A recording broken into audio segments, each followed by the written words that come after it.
નમસ્તે વિદ્યાર્થી મિત્રો. 11th ફિઝિક્સની અંદર ચેપ્ટર નંબર 14 દોલનો. દોલનોની અંદર આપણે છે લાસ્ટ ટાઈમ છે લગભગ 8 ઉદાહરણ સુધી આપણે અભ્યાસ કરેલો છે, 7 and 8 સુધી, બરાબર છે. ત્યાર પછી આપણે આગળ ચાલીએ, બરાબર. પછીનું જો ઉદાહરણ લઈએ, બરાબર છે, તો ઉદાહરણ આપણને કયું મળે છે એની વાત કરીએ છીએ આપણે. ઉદાહરણ છે 14.9, બરાબર છે. 14.9 ઉદાહરણ સ્ટાર્ટ કરવા જઈ રહ્યા છીએ આપણે. હવે આ ઉદાહરણની આપણે રકમ કેવી આપેલી છે એની વાત કરીએ છીએ. રકમ કંઈક આવી છે કે દર સેકન્ડે ટીક કરે છે તેવા સાદા લોલકની લંબાઈ કેટલી થશે. દર સેકન્ડે ટીક કરે એટલે તમારે આને આ સંદર્ભમાં સમજવાનું છે. જો તમે ધ્યાન આપજો, લોલક અહીંયા મધ્યમાન સ્થાને છે, તમે જોજો. હું અહીંયા હારવાર ગ્રાફ દોરું છું. અહીંથી એક મહત્તમ સ્થાનાંતર સ્થિતિમાં, તો કે મહત્તમ સ્થાનાંતર સ્થિતિ, વળી પાછું પોતાના મૂળ સ્થાને, એટલે આને એક ટીક કહેવાય, યાદ રાખજો.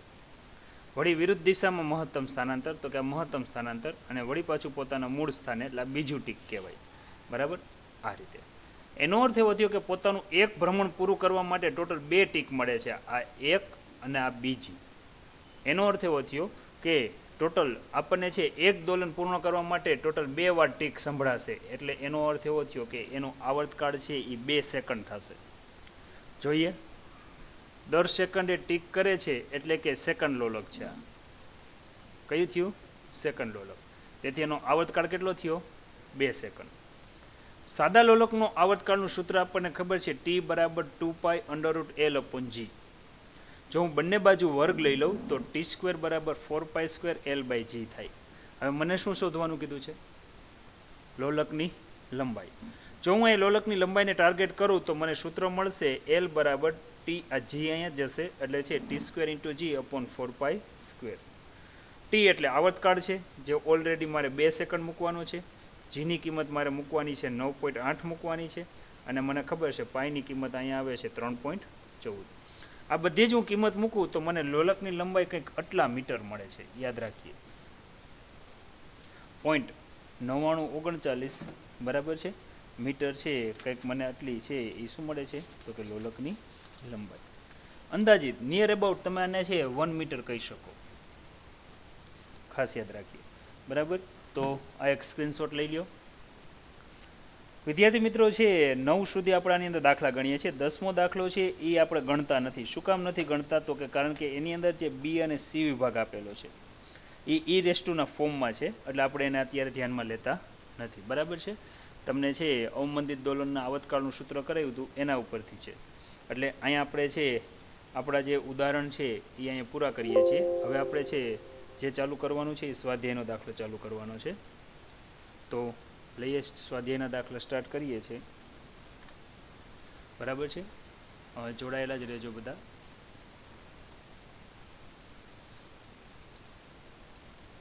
એક્સરસાઇઝ સ્ટાર્ટ કરીએ છીએ.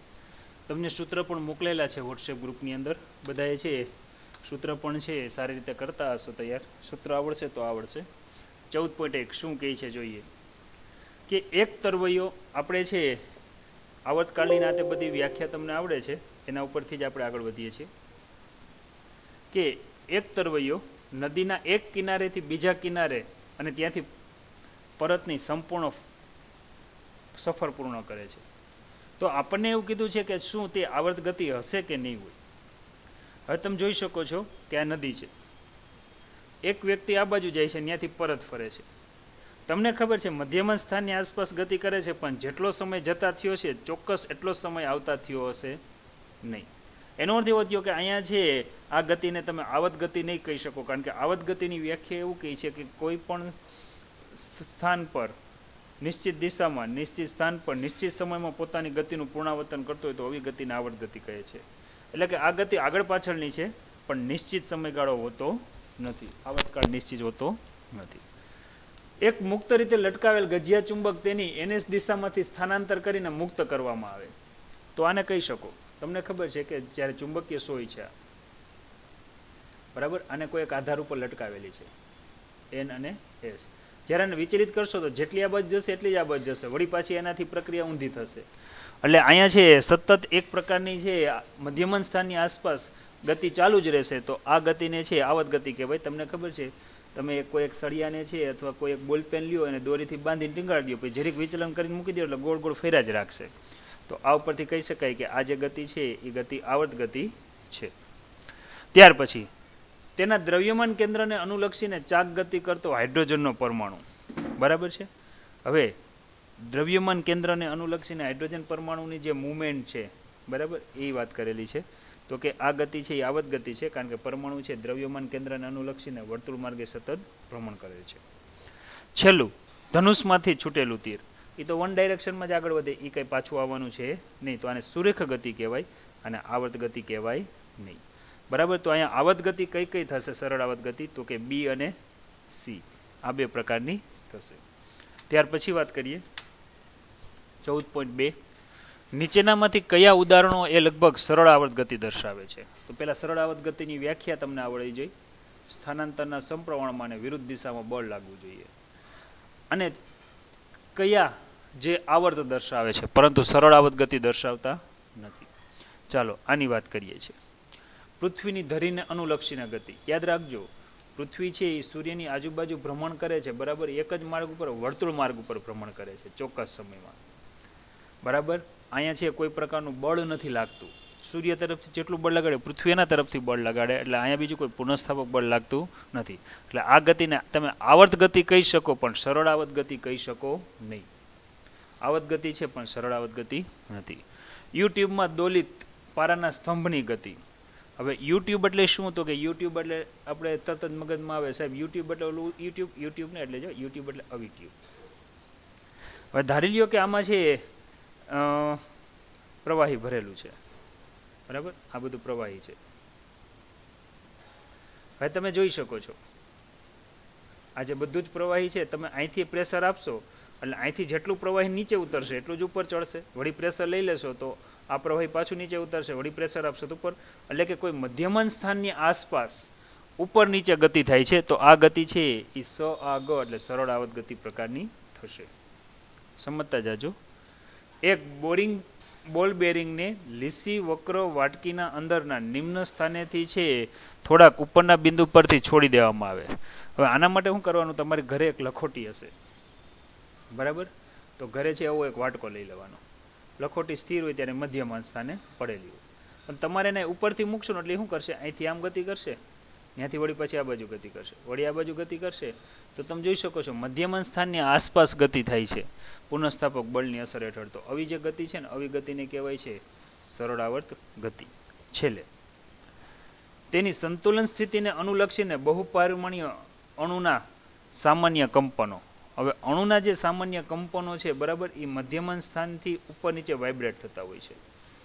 અહીંયા બહુપરિમાણીય અણુ આસપાસ જે ગતિ કરતા હોય એ આવર્ત ગતિ કહેવાય, બરાબર છે. અહીંયા કોઈ પુનઃસ્થાપક બળ ન હોવાથી તે સરળ આવર્ત ગતિ કહેવાતી નથી. સ્ક્રીનશોટ લેતા જાજો એવું લાગે તો, બાકી આમાં કંઈ લેવાની જરૂર નથી. જો તમને આવર્ત ગતિ અને સરળ આવર્ત ગતિની વ્યાખ્યા આવડે તો આ બધું જ આવડે. એકવાર રિપીટ કરી દઉં છું. આવર્ત ગતિની વ્યાખ્યા શું છે અને સરળ આવર્ત ગતિની વ્યાખ્યા શું છે એ તમને ખબર છે. જ્યારે કોઈ પદાર્થ નિશ્ચિત પદ પર નિશ્ચિત બિંદુને અનુલક્ષીને નિશ્ચિત સમયમાં ગતિનું પુનરાવર્તન કરે તો એને આવર્ત ગતિ કહેવાય. અને પુનઃસ્થાપક બળની અસર હેઠળ આગળ પાછળ ઉપર નીચે દોલત ગતિ થાય તો આવી ગતિને કહેવામાં આવે છે સરળ આવર્ત ગતિ. ત્યારબાદ છે બીજું આપણે ઉદાહરણ લીધું, પહેલું લીધું, બીજું લીધું. હવે આપણે પહોંચ્યા છીએ ત્રીજા ઉદાહરણમાં. ત્રીજું ઉદાહરણ શું કહે છે કે આકૃતિમાં કોઈ એક કણની રેખીય ગતિ માટે સ્થાનાંતર વિરુદ્ધ સમયના 4 આલેખો દર્શાવ્યા છે. તો કયા આલેખો આવર્ત ગતિ દર્શાવે છે તેની સમજૂતી આપો. અને ગતિનો છે આવર્તકાળ શું હશે તેની પણ આપણને આમાં છે ચર્ચા કરવાની કીધી છે. વિદ્યાર્થી મિત્રો, તમે જોઈ શકો છો કે જેમ જેમ અહીંયા સમય વધે છે, બરાબર, એમ છે અહીંયા સતત અંતરે વધતું જાય છે. તો આ ગતિ છે એ સુરેખ ગતિ પ્રકારની છે. એનો અર્થ એવો થયો આવર્ત ગતિ નથી. આવર્ત ગતિની વ્યાખ્યા એવી છે નિશ્ચિત પદ પર નિશ્ચિત સમયમાં પોતાની ગતિનું પુનરાવર્તન થવું જોઈએ નિશ્ચિત બિંદુને અનુલક્ષીને. હવે દાખલા તરીકે અહીંયા છે હું કોઈ ક્રિકેટ બોલ છે, ક્રિકેટ બોલને હું પડતો મૂકું એટલે ક્રિકેટ બોલની જો ગતિ આવી પ્રકારની થશે. ક્યારેક આમ ઊંચો ટપોય ખવાઈ જાય. તો આ ગતિ છે એ સરળ આવર્ત ગતિ નથી એવું કહી શકીએ આપણે. તો એનો અર્થ એવો થયો કે આપણને અહીંયા છે સરળ આવર્ત ગતિ પ્રકારના 2 પોઈન્ટ આપણને પૂછ્યા છે અને કયા 2 પોઈન્ટ નથી એની વાત કરવાની છે. તો મારા ખ્યાલથી એ અને સી છે એ આવત ગતિના ઉદાહરણ છે નહીં. આની વાત કરીએ બી. તમે જોઈ શકો છો નિશ્ચિત સમયમાં નિશ્ચિત ગતિનું જો પુનરાવર્તન થાય છે. કોઈ ક્રિકેટ બોલને આમ પડતો મૂકો એટલે જેટલી વાર નીચે જાય એટલો જ પાછો ઉપર આવે છે, વળી પાછો એટલો નીચે જાય છે, વળી ઉપર. તો મધ્યમાન સ્થાનની આસપાસ નિશ્ચિત સમયમાં નિશ્ચિત બિંદુને અનુલક્ષીને ગતિનું પુનરાવર્તન થાય છે. બે જગ્યાએ તમે જોઈ શકો છો, છે કે નહીં? બરાબર. તો આ બંને છે એ કેવી ગતિ છે? આવર્ત ગતિ છે. બરાબર. આ ખાસ યાદ રાખશું. અને બંનેના આવર્તકાળ શું છે? જ્યાંથી પૂરું થાય ને જ્યાં શરૂ થાય. દાખલા તરીકે અહીંથી જ વાત કરું છું. હાલો, અહીંથી લઈને અહીંયા, તો આનો આવર્તકાળ 2 સેકન્ડ છે. કેટલો સેકન્ડ છે? હવે એ જ રીતે હું અહીંયા વિચારું, જો ક્યાંથી શરૂ થાય, જેમ કે અહીંથી શરૂ થાય છે, અહીંથી શરૂ થાય છે, બરાબર, અને એ અહીંયા પૂરું થાય છે, એટલે 1 સેકન્ડ કરતાં ઓછા સમયે શરૂઆત થઈ અહીંયા. તો આનો પણ આવર્તકાળ યાદ રાખીએ, કેટલો છે? 2 સેકન્ડ. અથવા તમે છે આ વસ્તુને તમે અહીંથી પણ સમજી શકો. આ અહીંથી ચાલુ થાય છે અને અહીંયા પૂરું થાય. 3 - 1 એટલે કેટલી સેકન્ડ થઈ? 2. તો બંનેના આવર્તકાળ થશે 2 સેકન્ડ. બરાબર. આપણે યાદ રાખીએ. વિદ્યાર્થી મિત્રો, જે દાખલા થિયરિકલ છે અને જે થોડાક છે અટપટા છે, જે માત્ર ને માત્ર સાબિતીના દાખલા છે, એ મેં ધ્યાનમાં નથી લીધા. એટલે 14.4 આપણે નથી કરવાનો, પણ 14.5 દાખલો કરીએ છીએ. જે નથી કરવાના એની ઉપર ચોકડી મારતા જાજો. 14.5 દાખલો શું છે એ જુઓ. કે કોઈ એક કણ છે, 10 સેન્ટીમીટર દૂર આવેલા બે બિંદુઓ એ અને બી વચ્ચે રેખીય સરળ આવત ગતિ કરે છે. એથી બીની દિશા ધન લો. રેખીય સરળ આવત ગતિનો અર્થ એવો થયો, અહીંયા ધ્યાન આપીએ, આ એ બિંદુ છે, આ બી બિંદુ છે. પદાર્થ છે અહીંથી અહીંયા પહોંચે છે, ત્યાંથી વળી પાછો આ જાય છે, વળી પાછો ત્યાંથી ત્યાં જાય છે, અને વળી પાછો અહીંયા આવે છે. આ ગતિને કહેવાય રેખીય સરળ આવત ગતિ. હવે એથી બીની દિશા ધન લ્યો, એનો અર્થ એવો થયો કે આ દિશા છે એ અહીંયા +x કરી નાખું, અહીંયા હું -x કરી નાખું છું. જ્યારે બીથી એની દિશા ઋણ લ્યો. તો અહીંયા છે વેગ, પ્રવેગ અને બળ, આ 3 વસ્તુ ગણવાની છે. યાદ રાખીએ, ત્રણેય સદિશ રાશિ છે. આ તમને ખબર હોવી જોઈએ. વધારામાં છે હું તમને એક બીજી માહિતી આપી દઉં. બરાબર, મારે 3 વસ્તુ લેવી છે, તો તમને એક આ મગજમાં હોવું જોઈએ. બરાબર છે. આ મધ્યમાન સ્થાન છે, આ મહત્તમ સ્થાનાંતર સ્થિતિ છે. તો દરેક જગ્યાએ શું હોય તમને ખબર છે કે અહીંયા મધ્યમાન સ્થાને છે વેગ મેક્સિમમ હોય, વેગ છે મહત્તમ હોય છે. યાદ રાખીએ, અહીંયા સ્થાનાંતર 0 છે, ત્યાં વેગ મહત્તમ હોય. જ્યાં સ્થાનાંતર મહત્તમ હોય, જેમ કે અહીંયા છે મેક્સિમમ +a જેટલું સ્થાનાંતર, તો ત્યાં વેગ કેટલો મળશે આપણને? 0. તો આ અનુસંધાને આપણે આગળ વધીએ તો પહેલી આપણે લઈએ, બરાબર, કે અંત્ય બિંદુ એ પાસે વેગ 0. હવે આપણને પૂછ્યો છે શું પ્રશ્ન? છેડા એ પર શું સ્થિતિ હોય? જો આ છેડો એ છે એટલે અંત્ય બિંદુ થયું. હવે અંત્ય બિંદુ પાસે આપણને ખબર છે વેગ 0 હોય. ચાલો, વેગ 0 છે. અહીંયા છે પ્રવેગ અને બળની દિશા જુઓ. જો કોઈ પદાર્થ અહીંયા અંત્ય બિંદુએ પહોંચી જાય પછી ત્યાંથી આ દિશામાં ગતિ કરશે. આ દિશા એટલે કે તમને ખબર છે +x અક્ષની દિશા. જ્યારે આ દિશાને આપણે શું કહીએ છીએ? -x. એટલે ધન દિશામાં ગતિ કરે તો પ્રવેગ અને છે બળ બંને છે ધન દિશામાં ગતિ કરતા હોવાથી આનું સ્વરૂપ એવું આવશે કે વેગ 0, પ્રવેગ ધન અને બળ છે એ પણ ધન. બરાબર સમજાણું હશે. હવે આપણને એમ કીધું છે બી બિંદુએ પહોંચી જાય પછી શું થાય? બી બિંદુએ પહોંચી જાય એટલે કે આને આપણે હું એ બિંદુ કહું, આને હું બે બિંદુ કહું. બી બિંદુએ પહોંચી જાય ત્યાં કણ થોડીક વાર ઊભો રહે, પાછું પોતાની ગતિ બદલે, એટલે અહીં વેગ 0 થાય. પ્રવેગ અને છે બળ બંને છે તમે જોઈ શકો છો કે ઋણ x ની દિશામાં ગતિ કરે એટલે બંને માઇનસ આવે. તો આનો જવાબ અહીંયા આવો આવશે 0 -. હવે આ તમને સમજાણું હશે. હવે તમારે મને કહેવાનું છે કે દરેક વખતે શું આવે. જેમ કે આપણે એ અને બી તો સોલ્વ કરી નાખ્યા. હવે શું આવશે? સી. એ બીના મધ્ય બિંદુ પર એ તરફની દિશામાં. ચાલો અહીં રકમ જોઉં. એ બીનું મધ્ય બિંદુ એટલે આ, અને એ તરફની દિશામાં એટલે આવડવા. આવડવા એટલે કે +a તરફ. હવે અહીંયા તમે જુઓ તો કે છે અહીંયા આપણને છે શું બતાવે છે એની વાત કરીએ છીએ આપણે. હવે જ્યારે મધ્ય બિંદુએ પહોંચીએ, બરાબર, ત્યારે વેગ મેક્સિમમ છે. આપણે આવા દાખલા લીધા છે. પ્રવેગનું સૂત્ર છે -ω² x, એટલે કે x બરાબર 0 છે તો અહીંયા પ્રવેગ 0 હોવો જોઈએ. પ્રવેગ 0 એટલે બળ પણ 0 આપણને ખબર છે. બરાબર. તો સૂત્ર શું આવશે એની વાત કરીએ છીએ. તો કે અહીંયા વેગ છે એની દિશામાં એટલે ઋણ આવશે, મેક્સિમમ આવશે. અહીંયા પ્રવેગ અને બળ બંને કેવા હશે? શૂન્ય હશે. ચાલો ત્યાર પછીનો પોઈન્ટ વાંચીએ. બી થી 2 સેન્ટીમીટર દૂર એ તરફની દિશામાં. હવે જો બી થી 2 સેન્ટીમીટર દૂર એટલે મીન્સ કે સી બિંદુએ.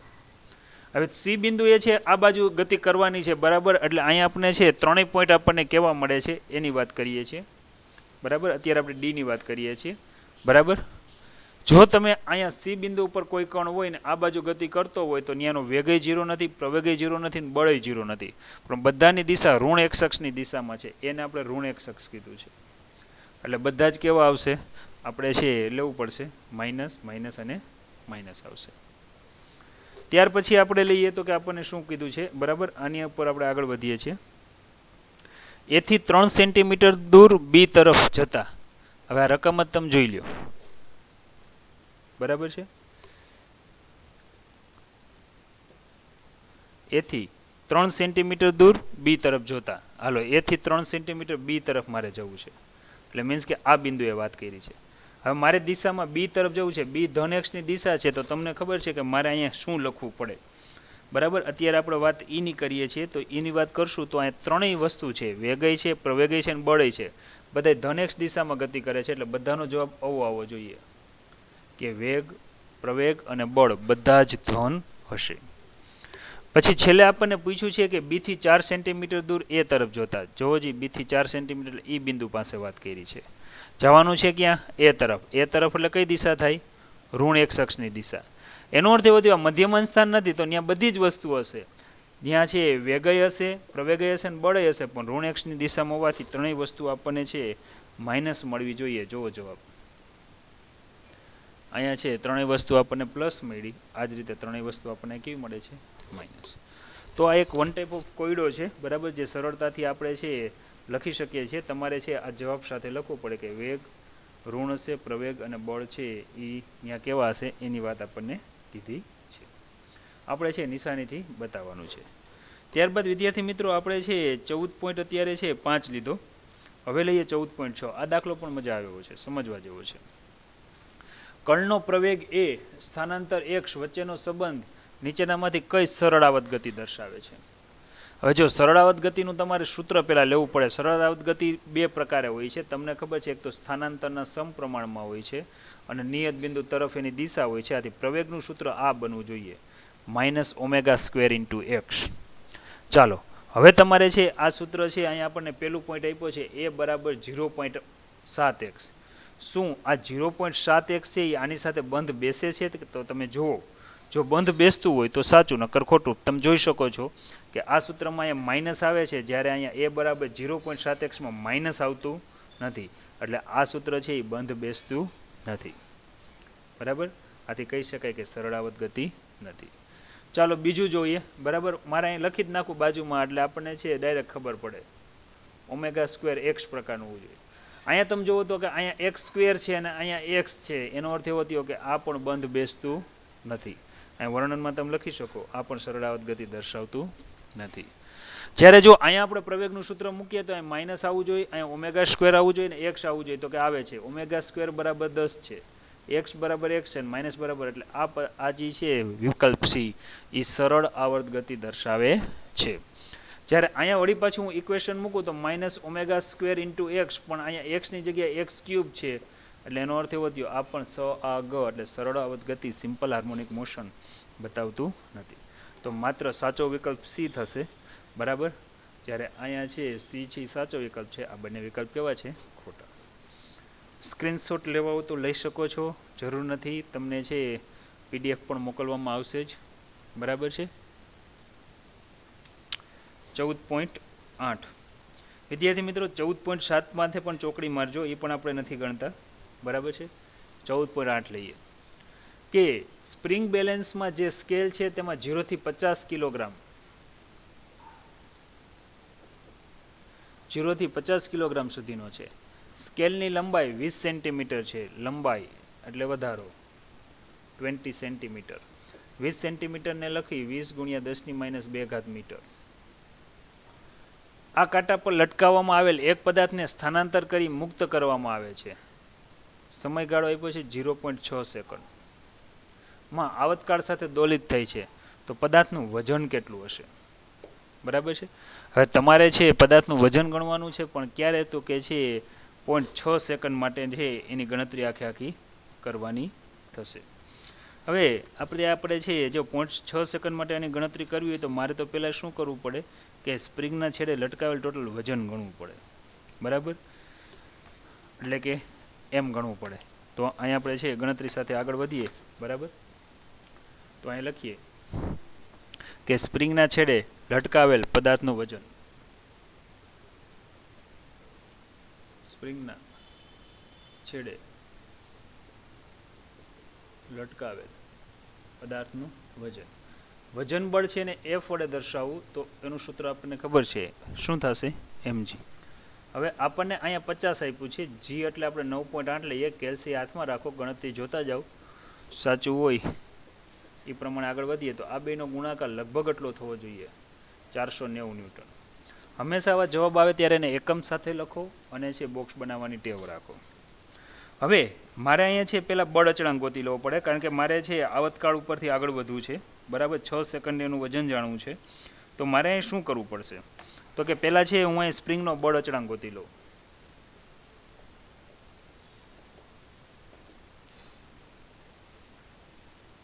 જો હું સ્પ્રિંગનો બળ અચળાંક લઉં તો મને સૂત્ર આવડે છે F બરાબર kx, એટલે હું અહીંયા KL લઈ લઉં.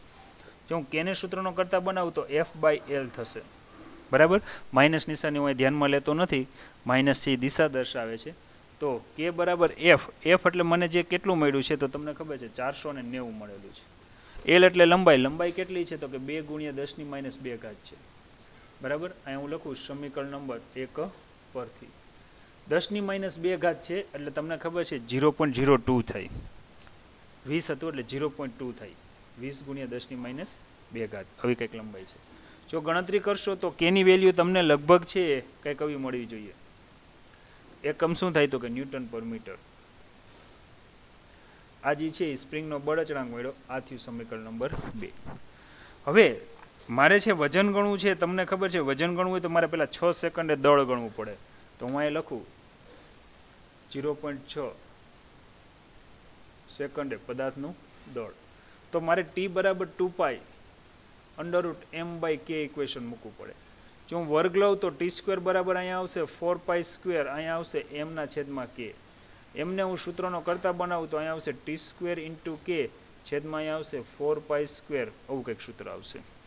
જો કિંમત મૂકું તો t બરાબર 0.6 છે, એનો વર્ગ કરવો પડશે. કે મને હમણાં જ કંઈક કિંમત મળી સમીકરણ નંબર 2માં 2450, અને છે છેદમાં અહીંયા આવશે 4 ને અહીંયા આવશે 3.14 એનો સ્ક્વેર.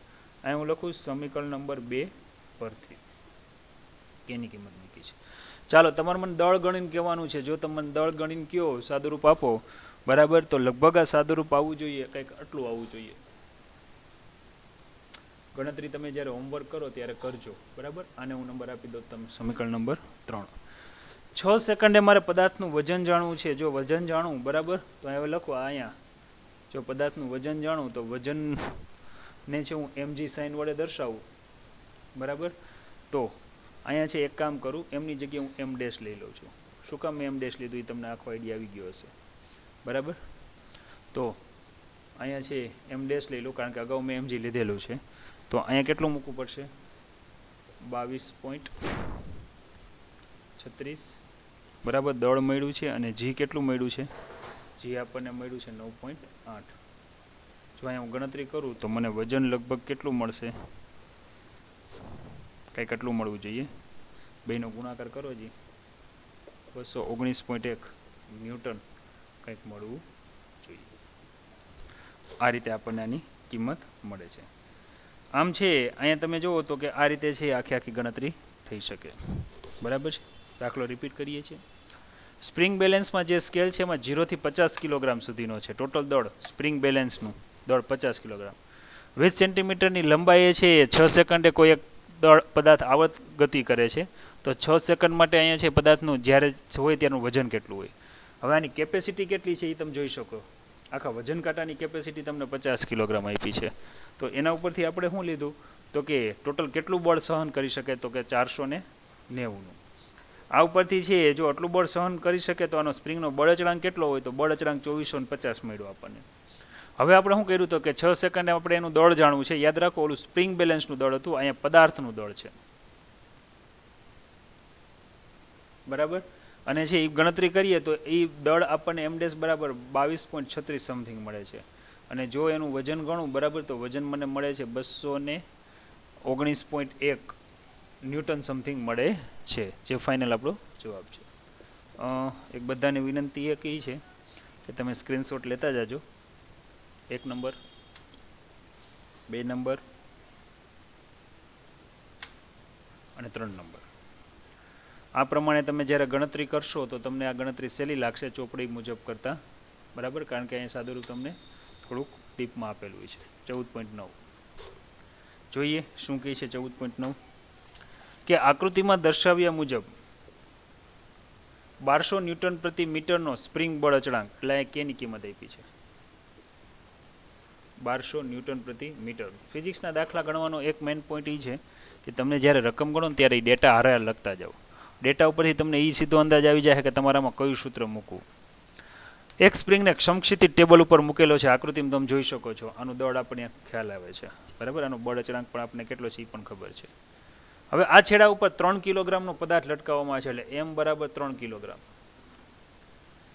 દ્રવ્યમાનને એક બાજુ 2 સેન્ટીમીટર અંતર સુધી ખેંચવામાં આવે છે, એટલે આપણને જે કંઈ અહીંયા આપ્યું છે એ સ્થાનાંતર આપ્યું છે. x બરાબર 2 સેન્ટીમીટર ગુણ્યા 10⁻2 એટલે 0.02 મીટર. હંમેશા એમકેસ પદ્ધતિમાં લઈ જાઓ.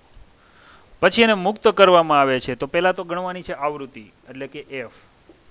પછી ગણવાનો છે પ્રવેગ, એ મેક્સિમમ. અને પછી છે ઝડપ ગણવાની છે, એટલે v મેક્સિમમ. બરાબર, ચાલો આટલી વસ્તુ ગણવાની છે. હવે તમને સીધો જ વિચાર આવવો જોઈએ કે સાહેબ અહીંયા તમારે છે આવૃત્તિ ગણવી છે, તો આવતકાળનું મને સૂત્ર આવડે છે, t બરાબર 2π√m/k.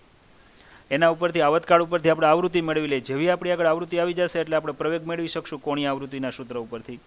જેવું કોણીય આવૃત્તિનું સૂત્ર લેશું પછી સ આ ગ બરાબર સરળાવત ગતિ માટે છે v મેક્સ પણ આપણે આરામથી ગણી શકીએ. તો પહેલાં તો આપણે અહીંયા આવતકાળનું સૂત્ર લેવાય. બરાબર, આપણને ખબર છે આવતકાળ કેપિટલ T બરાબર આપણને ખબર છે 2π√m/k આવું સૂત્ર છે.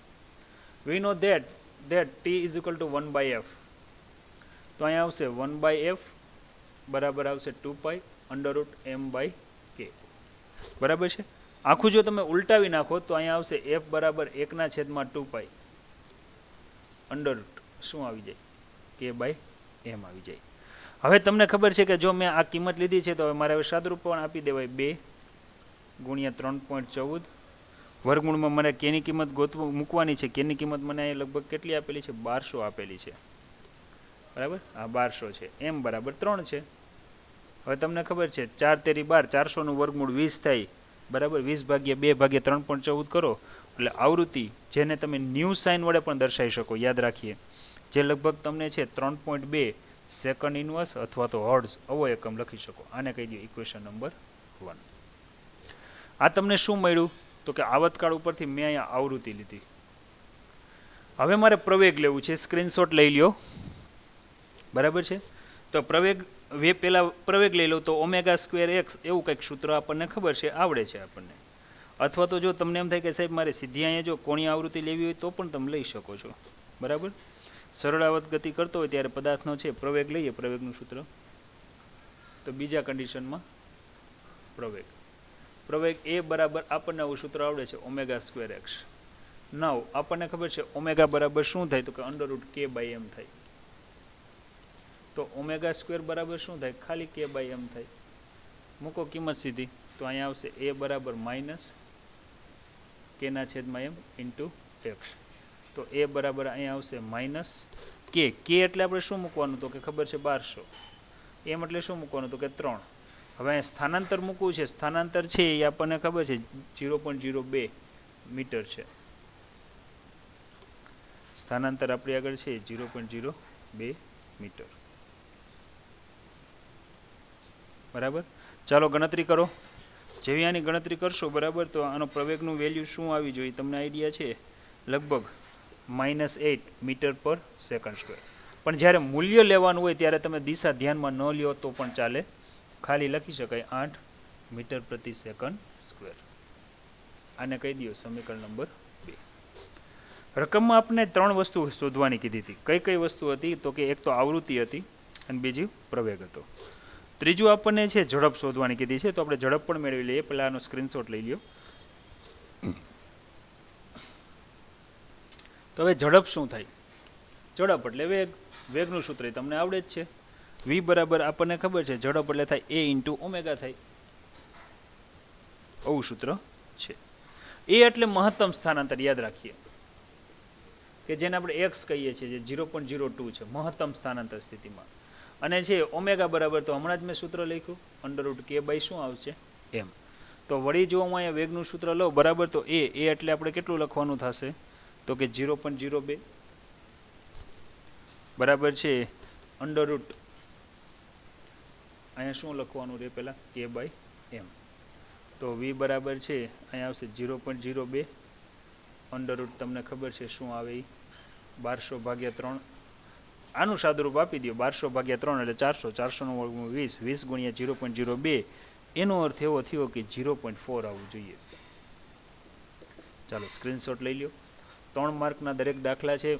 જી નીટમાં આવા જ દાખલા પૂછાય. આ ક્યારે આવડે? કે જો તમને આવા બધા સૂત્ર આવડે તો જ આવડે. મેં તમને છે વોટ્સએપની અંદર આના સૂત્ર આપેલા છે.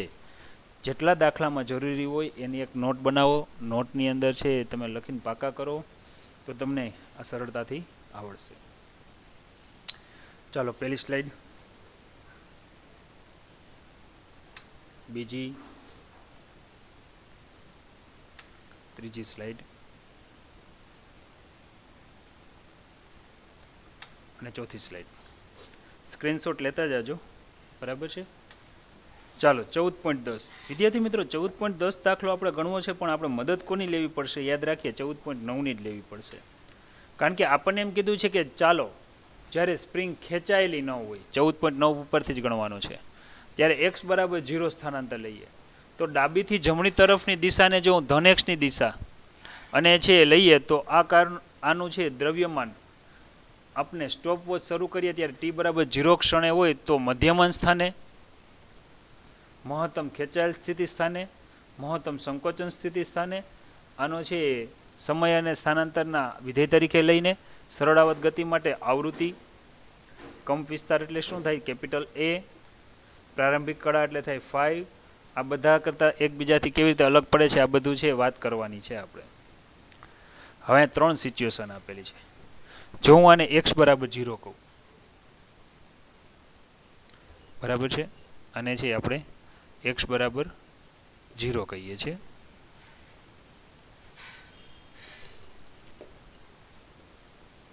x બરાબર 0 ધારી લ્યો કે મહત્તમ સ્થાનાંતર સ્થિતિ લઈએ તો કે બ્લોક અહીંયા હોય. બરાબર છે. આ જે છે મહત્તમ સ્થાનાંતર સ્થિતિ, તો મારે x બરાબર +a લેવું પડે. એ પણ મને ખબર છે 0.02 આપેલું છે. જો મહત્તમ સંકોચન સ્થિતિ હોય તો ધારી લો કે અહીંયા છે, તો અહીંયા લેવું પડે x બરાબર -a. આ ત્રણેય સિચ્યુએશનમાં મારે ગણતરી કરવી પડશે. આ સંકોચન છે, આ મધ્યમાન સ્થાન છે, અને આ છે મહત્તમ સ્થાનાંતર, એટલે આને વિસ્તરણ કહી શકાય. બરાબર છે. ત્રણેય બાજુ છે આ ગણતરી છે આપણે કરવાની છે. દ્રવ્યમાન ગણવાનું છે અને સ્થાનાંતરના સૂત્ર મેળવવાના છે. મેળવી લઈએ. એમાં શું ખાસ યાદ રાખો, આપણને અહીંયા છે આ જે વસ્તુ છે એ આપણે 14.9 ઉપરથી હાલવાનું છે, એટલે આપણે ઓલરેડી x તો અહીંયા 2 સેન્ટીમીટર આપ્યો તો આ તમને ખ્યાલ હોવો જોઈએ. વધારામાં આપણને અહીંયા છે કઈ કઈ વેલ્યુ આપેલી છે એ તમને કહી દઉં. a બરાબર x થશે જે 2 સેન્ટીમીટર છે. વધારામાં આપણને અહીં k આપેલો છે 1200. પદાર્થનું દળ m આપેલું છે જે કેટલું મળ્યું છે તો કે 3 કિલોગ્રામ આપેલું છે. વધારામાં આપણી આગળ આવૃત્તિ છે, બીજું આપણી આગળ આનો વેગ છે અને આપણી આગળ આનો પ્રવેગ છે. આ બધી જ કિંમતો આપણી આગળ છે. બરાબર. આ કિંમતો ઉપરથી હું આગળ વધું છું તો લખીએ 14.9 પરથી હું આગળ વધું છું. તો મધ્યમાન સ્થાનથી આ ગતિની શરૂઆત થાય છે. મધ્યમાન સ્થાને ગણિત ગતિની શરૂઆત થતી હોય એટલે પ્રારંભિક કળા હંમેશા શૂન્ય હોય. યાદ રાખીએ. તો અહીં લખીએ મધ્યમાન સ્થાને પ્રારંભિક કળા 5 બરાબર 0 થશે. બરાબર. ટી સમયે છે આ બ્લોકનું સ્થાનાંતર કેટલું હોય ત્યારે?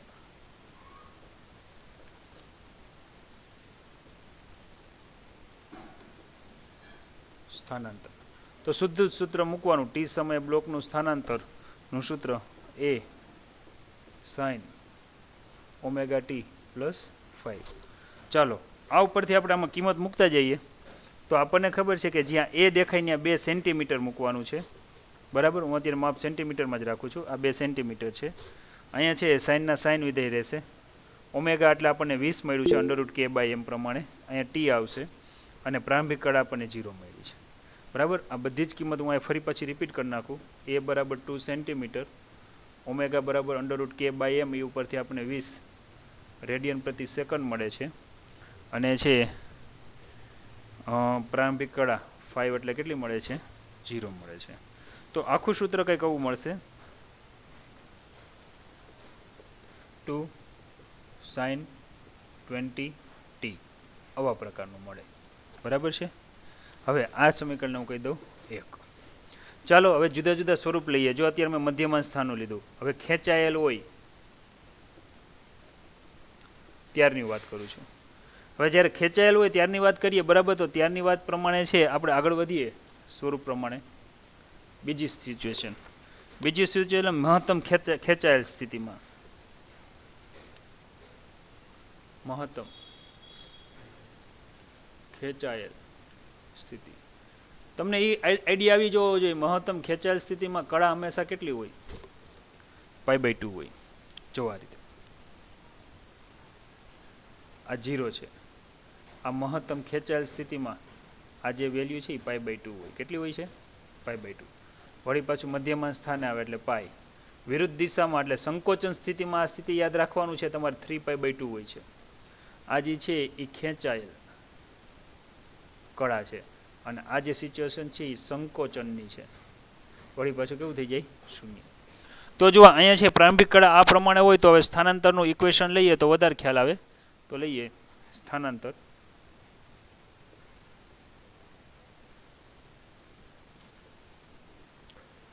x t બરાબર a. અહીંયા સાઇન પ્રકારનું લીધું છે. Sine omega T plus 5. ચાલો મૂકીએ કિંમત. a એટલે 2 સાઇન ઓમેગા એટલે 20 ઇન્ટુ ટી વત્તા અહીંયા પણ છે કળા લેવી પડશે π/2. તમને ખબર છે ઓએલએસટીસી પ્રમાણે આપણે હાલીએ.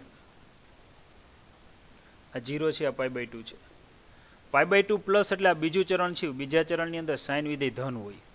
બરાબર. એટલે અહીંયા મારે 2 તો લખવાના. સાઇનની જગ્યાએ સીધા આવી જશે કોસ આવી જશે π/2 અને ધન છે એટલે બીજી કંઈ માથાકૂટ છે નહીં. તો મને આનું ઇક્વેશન કંઈક આવું મળે છે. આ પ્રકારે મળે. આને કહી દઉં સમીકરણ નંબર 2. હવે મારે મહત્તમ સંકોચન સ્થિતિમાં આવીશ. બરાબર. એટલે તમે જોઈ શકો છો મહત્તમ સ્થાનાંતર થયું, પાછું 0 મધ્યમાં સ્થાને આવ્યું, વિરુદ્ધ દિશામાં ગયું. એટલે સંકોચન સ્થિતિમાં છે કળા છે ને 3π/2 હોય. બરાબર. અને તમે જોઈ શકો છો 3π/2 અહીંયા ક્યાં આવે? અહીંયા પાઈ આવે. અહીંયા આવશે 3π/2. જો હું 3π/2 પ્લસ લઉં એટલે ચોથું ચરણ આવે. ચોથા ચરણની અંદર તમને ખબર છે સાઇન વિધેય કેવું હોય? તો કે માઇનસ હોય. ખાસ યાદ રાખજો. બરાબર. તો આપણે હું અહીંયાનો ઉલ્લેખ કરીશ. તો અહીં લખું સંકોચનમાં કળા હોય છે 3π/2. વળી પાછું સ્થાનાંતરનું સૂત્ર xt બરાબર a sine omega T plus 5. ચાલો કિંમત મુકાવો. તો કે a સાઇન ઓમેગા એટલે 20 ઇન્ટુ ટી અહીંયા આવશે 3π/2. Now we know that 3π/2 plus means fourth region આવશે. ચોથું ચરણ આવશે. ચોથા ચરણની અંદર છે એ સાઇન વિધેય માઇનસ હોય અને આપણને ખબર છે π/2 કે 3π/2 હોય ત્યારે છે વિધેય હંમેશા ચેન્જ થાય. તો અહીંયા સાઇનનું કોસ થશે એ વાત સાચી છે. એના એ રહેશે પણ એ સાચું છે, પણ આગળ આવી જશે માઇનસ, કારણ કે અહીંયા સાઇન વિધેય કેવું છે? માઇનસ છે. તો આપણને છે ત્રણેય સિચ્યુએશનમાં આ 3 વસ્તુ મળી ગઈ છે. આમ અહીંયા ત્રણેય કિસ્સામાં તમે જોઈ શકો છો કે આવૃત્તિ, કંપ વિસ્તાર અને છે પ્રારંભિક કળા. બરાબર. આવૃત્તિનો કંપ વિસ્તાર સમાન છે દરેક વખતે, પણ પ્રારંભિક કળાથી બધા જ છે એ કેવા છે? અલગ. ચાલો સ્ક્રીનશોટ લ્યો. ફર્સ્ટ કેસ પહેલું, બીજું અને ત્રીજું. મારી દ્રષ્ટિએ આ જીનીટ માટે ખૂબ અગત્યનો પ્રશ્ન છે, કારણ કે આવું તમને વારાઘડીએ પૂછાય, સમીકરણ આપીને સીધું એમ કે અહીંયા કઈ રીતનું હોય. જો તમને ઓલેસ્ટીસી આવડતું હોય તો સીધો જ તમે જવાબ લખી શકો. 14.11 આ દાખલો સમજવા જેવો છે, બહુ મસ્ત છે. કે અહીંયા આપણને છે 14.11માં એવું કીધું છે કે આકૃતિમાં બે વર્તુળની ગતિઓ દર્શાવી છે, વર્તુળ માર્ગે ગતિ દર્શાવી છે. યાદ રાખો, આ જે ગતિ છે ને ઘડિયાળની દિશા છે અને સમઘડી દિશા કહેવાય. આ ઘડિયાળની વિરુદ્ધ દિશા છે, તમે જોઈ શકો છો. આ જે છે ઘડિયાળની દિશા છે. જો ઘડિયાળની વિરુદ્ધ દિશા હોય ને તો અહીંયા વિષમ ઘડી દિશા કહેવાય. કાંઈ વાંધો નહીં, આપણે શું કીધું છે એની વાત કરીએ. કે પ્રત્યેક વર્તુળના આવર્તકાળની ત્રિજ્યા, પરિભ્રમણનો આવર્તકાળ, પ્રારંભિક સ્થિતિ અને પરિભ્રમણની દિશા, એટલે કે ઘડિયાળના કાંટાની દિશામાં કે ઘડિયાળના કાંટાની વિરુદ્ધ દિશામાં દર્શાવવામાં આવેલ છે. તો આપણે ગોતવાનું શું છે કે દરેક કિસ્સામાં પરિભ્રમણ કરતા કણની ત્રિજ્યા સદિશના એક્સ અક્ષને અનુરૂપને સરળ આવત ગતિ કરે છે. ટૂંકમાં દરેકના ઇક્વેશન મેળવવાના છે. કાંઈ વાંધો નહીં, મેળવી લઈએ ચાલો. બરાબર છે. હવે જો તમને ત્રિજ્યા આપેલી છે 3 સેન્ટીમીટર. પહેલા કેસની અંદર આને હું એ કહી દઉં, આ બી કહી દઉં. બરાબર. પહેલા કેસની અંદર આની અંદર આવતકાળ આપ્યો છે 2 સેકન્ડ આપેલો છે. બરાબર. આવી કંઈક વાત છે.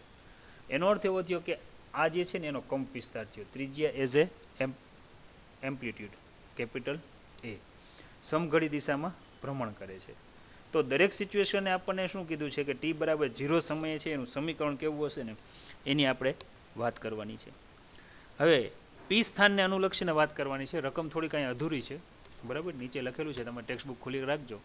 પી સ્થાને આપણે સરળ આવત ગતિનું આપણે અહીંયા જો સમીકરણ લખવું હોય તો અહીંયા કઈ રીતે લખી શકીએ એની વાત કરવાની છે. ખાસ યાદ રાખીએ. હવે પી સ્થાન એટલે આ બિંદુ છે. હવે આ બિંદુએ જો અહીંથી જ ગતિની શરૂઆત થતી હોય આમ સમઘડી દિશામાં, તો સ્થાનાંતર π/2 જેટલું થાય. એનો અર્થ એવો થયો કે અહીંયા જે પ્રારંભિક કળા મારે લેવી છે 5, એ કેટલી આવશે? π/2. બરાબર. તો અહીંયા લખીએ કિસ્સા એ માટે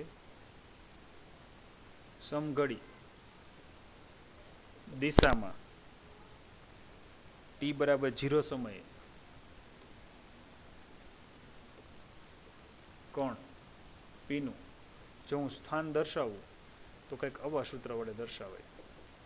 એ કોસ આપણને ખબર છે ω t+5. ચાલો હું કિંમત મૂકું છું. એ એટલે મને ખબર છે 3 છે, કોસ આવશે. ઓમેગા એટલે હું અહીં મૂકી દઉં 2π/t મૂકી દઉં, યાદ રાખીએ. અને ઇન્ટુ છે 2π/ મેં t મૂક્યું છે, ઇન્ટુ ટી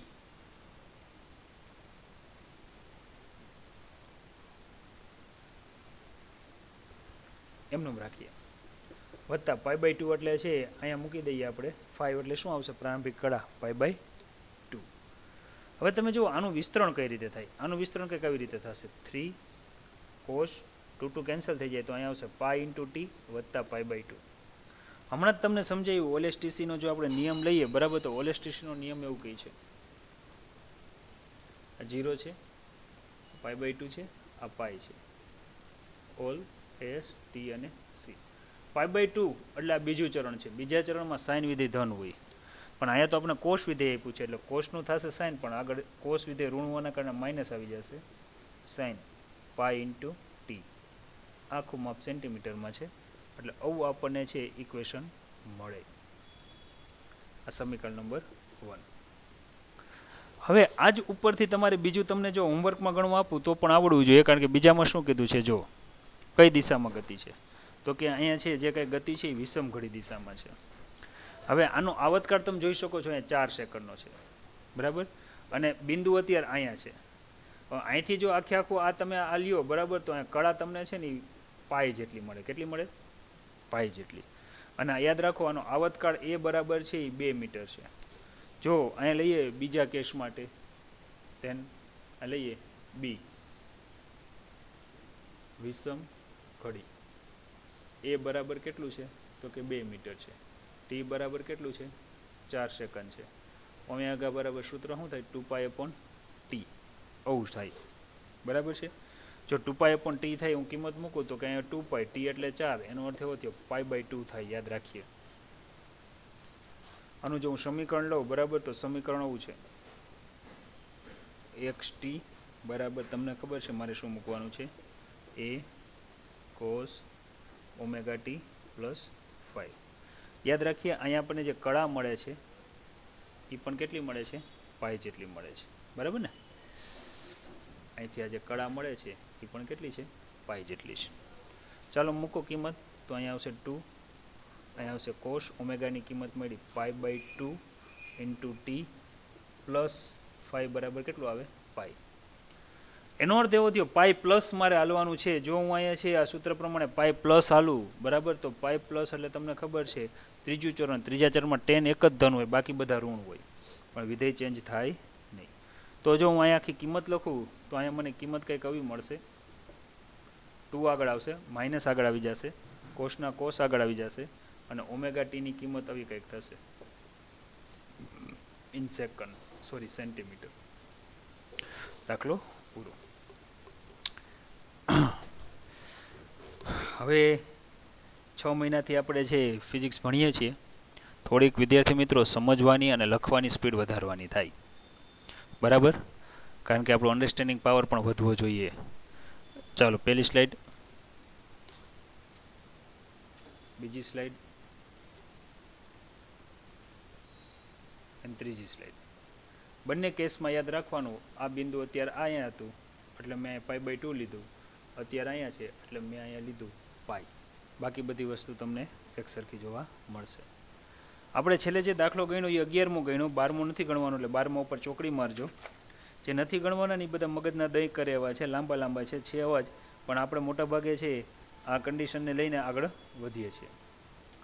જો હાલો આ દાખલો એવો છે વિદ્યાર્થી મિત્રો, સૂત્ર સાબિત કરવાનું છે. કદાચ જો હું આ દાખલો છે તમને સીધું કહી દઉં તો પણ તમને આવડી જાય એવો છે, બરાબર. આમાં મારે બહુ કંઈ સાદુરૂપ આપવાનું નહીં પડે. આકૃતિ એમાં બતાવેલ કે સ્પ્રિંગ બળ અચળાંકવાળી સ્પ્રિંગના એક છેડે દ્રઢ પદાર્થ લટકાવવામાં આવે છે. મુક્ત છેડા પર એમ દળ જોડેલ છે. હવે એફ જેટલા સ્પ્રિંગની બળ ખેંચે છે. હવે આ જ સ્પ્રિંગમાં બંને મુક્ત છેડા ઉપર એમ દળનો પદાર્થ લટકાવવામાં આવે, તો દરેક છેડા ઉપર લાગતા બળ છે સમાન બળ દ્વારા ખેંચવામાં આવે છે, એવું કંઈક અહીંયા સાબિત કરવાનું છે. એફ દ્વારા ખેંચવામાં આવે. હવે એ આપણને એમનું ખબર પડે કે આ બંને કિસ્સાઓમાં સ્પ્રિંગનું મહત્તમ વિસ્તરણ કેટલું થાય. જો આકૃતિ બીમાં એમ દ્રવ્યમાન એમ અને આકૃતિ બીના છે દ્રવ્યમાનોને જો મુક્ત કરવામાં દરેક કિસ્સામાં એનો આવર્તકાળ કેટલો હોય. હવે આપણને ખબર છે આવર્તકાળ T બરાબર 2π√k/m જેટલો જ હોય, બરાબર, એમાં કંઈ ફેરફાર હોય નહીં. જો આની ગણતરી કરવી હોય તો કરી શકીએ એમ છે કે ધારી લો F જેટલા બળ અસર હેઠળ ગતિ કરે, તો હું અહીં લખું જો એમનું, તો આપણને ખબર છે F બરાબર -ky થાય. વાયની જગ્યાએ હું અહીં y1 લઈ લઉં. ધારી લો કે સ્પ્રિંગનું છે વિસ્તરણ એટલું થાય છે મધ્યમાન સ્થાનેથી, તો આ વિસ્તરણને હું y1 કહી દઉં તો સીધું આવું સૂત્ર મળે. હવે અહીંયા લંબાઈમાં થતા વધારાને અનુસંધાને છે, હવે મારે અહીંયા છે એને ટાર્ગેટ કરાય, એને હું ટાર્ગેટ કરું તો માઇનસ અહીંયા આવશે ky1/m આવે. હવે મારે તો શું મેળવવું છે, તો કે પહેલાં અહીંયા છે આવતકાળ મેળવવો છે, તો આવતકાળનું મને સૂત્ર આવડે, શું આવે, તો કે t બરાબર ઓમેગા બરાબર 2π/t, તો t બરાબર થાય 2π/ શું થાય, ઓમેગા. તો અહીં 2π ને 2π આવશે, ઓમેગા બરાબર √ મને તમને ખબર છે મારે કેટલું લખવાનું છે, તો k/m લખવાનું છે. છેદનો છેદ અંશમાં જાય તો 2π √ શું આવશે, તો કે m/k આવશે. આવું કંઈક થાય, બરાબર છે.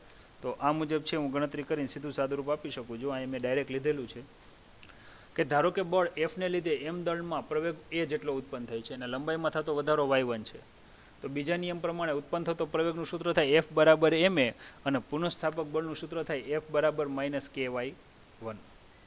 આથી છે બળ F અને છે પુનઃસ્થાપક બળ બંનેને જો તમે સરખાવો તો છે એ એટલે આપણને કંઈક આવો મળે છે. પ્રવેગનું સૂત્ર છે -ω²y. આથી છે ω² બરાબર થાય √k/m, એટલે કે આપણને એ પણ ખબર છે કે ઓમેગા બરાબર થાય √k/m. હવે જો આગળ વધીએ, બરાબર, તો આવતકાળનું સૂત્ર મૂકવાનું છે T બરાબર 2π/ω, તો અહીંયા આપણે સીધું જ મૂકી શકીએ T બરાબર 2π/ω. ઓમેગાની કિંમત આપણે શું લેવાની છે, √k/m છેદનો છેદ અંશમાં, તો m/k. આ તો આપણે થિયરીમાં સાબિત કરેલું છે. એટલે આમાં કાંઈ નવી નવાઈ છે નહીં, બરાબર. સીધું જ સૂત્ર આપણે આના દાખલામાં પણ ઉપયોગ કર્યો છે. હવે આપણને એમ કીધું છે કે અહીંયા જે સ્પ્રિંગ દર્શાવી છે અને બંને બાજુ ખેંચીને મૂકી દો, તો અહીંયા ધારી લો F1 પુનઃસ્થાપક બળ ઉત્પન્ન થાય છે, અહીંયા F2 જેટલું ઉત્પન્ન થાય છે. તો આ ગણતરી પણ આપણે ઉદાહરણમાં કરેલી જ છે. પરિણામે મારે બળ ગણવું હોય તો મારે બેયનો શું કરવો પડે? સરવાળો. બેયનું છે ધારી લ્યો કે આનું KY જેટલું હોય, ઓનું KY જેટલું હોય, તો જવાબ શું આવે? 2KY આવે કે ન આવે? એનો અર્થ એવો થયો કે અહીંયા અચળ શું આવશે?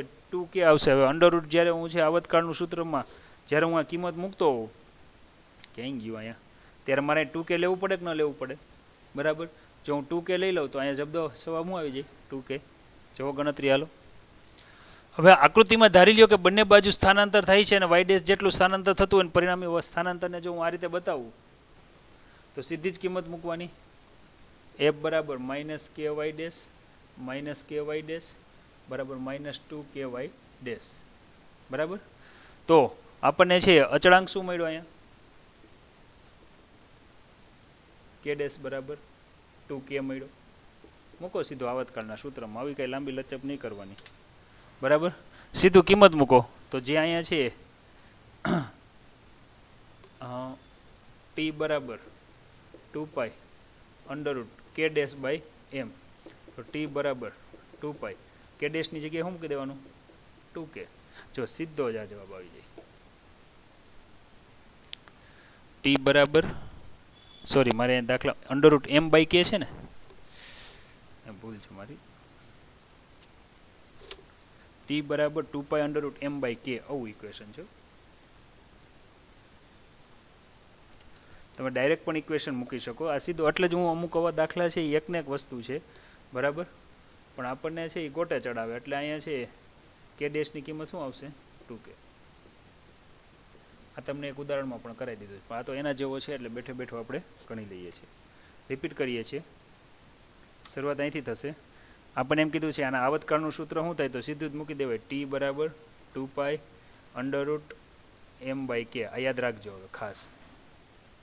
જ્યારે બે હોય ત્યારે ડબલ સ્પ્રિંગ અચળાંક થઈ જાય, યાદ રાખો. તો અહીંયા છે આ જ સૂત્રમાં અહીંયા કિંમત ડાયરેક્ટ તમારે આ બધું જીનિટ માટે જવું ડાયરેક્ટ યાદ રખાય. અંડરરૂટ એમની જગ્યાએ સીધું અહીંયા કેટલું મૂકી દેવાનું? 2K. હવે યાદ રાખો 1 મિનિટમાં સવાલ સોલ્વ કરવાનો હોય, ટીક કરવાનો હોય, તો તમે ગણતરી કરો તો કેટલી મિનિટ થાય? તો આને ડાયરેક્ટ આ રીતે યાદ રખાય. આ બધી શોર્ટકટ કી છે કે હવે જ્યારે ડબલ સ્પ્રિંગ સંકોચન હોય કે વિસ્તરણ હોય ને ત્યારે જવાબ સેમ જ આવે. અહીંયા તમને આવતકાળ પૂછ્યો છે, આવા સંજોગોમાં આવૃત્તિ પણ પૂછે, કોણી આવૃત્તિ પણ પૂછે, બીજું વગેરે વગેરે પૂછી શકે. પહેલી સ્લાઇડ, બીજી, ત્રીજી, ચોથી સ્લાઇડ. કોઈ લાંબી લચક ન કરવી તો સીધા પણ જવાબ આપી શકો. પાંચમી સ્લાઇડ.